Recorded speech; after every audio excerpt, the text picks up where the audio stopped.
Is Local 12 News.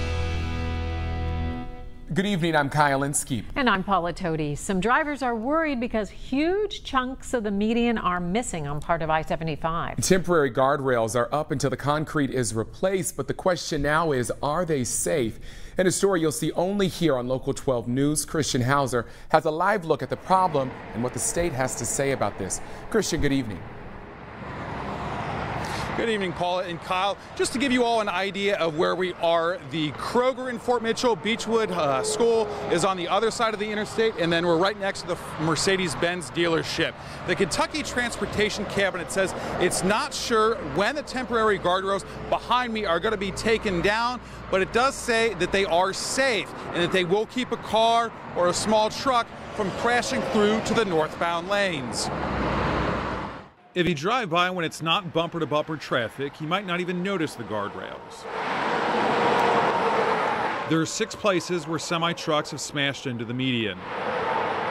Bob Yeager, the chief district engineer for the Kentucky Transportation Cabinet, says there's some unknown issue causing an increase in the number of crashes into the barrier. We've looked at each accident trying to find a common denominator. The one common denominator may be that it has been raining or the pavement's been wet. Yeager says the barrier is designed to take the impact and funnel vehicles back toward traffic.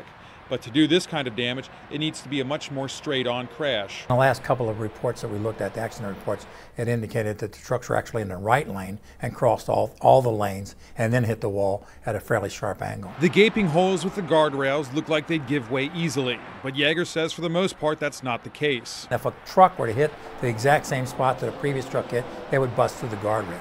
But the guardrail will suffice for most cars, most small trucks. If it's the rain making the concrete too slick, the state can roughen up the surface to add some traction. It's a little, maybe a tad rougher, so you've probably driven over some and wondered why the surface felt a little different. Until they can figure that out, they don't want to fix it, only to have a truck smash into it and force another repair. We're a little reluctant to start fixing all those right now until we find out what the problem is, because you don't want to fix your tire if you've got nails in your driveway.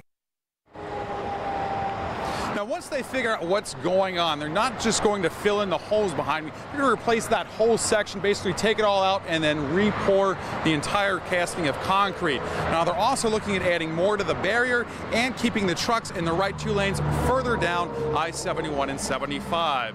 Live in Fort Mitchell, Christian Hauser, Local 12 News. Christian, thank you. A safety officer from Frankfort is coming to investigate that area tomorrow.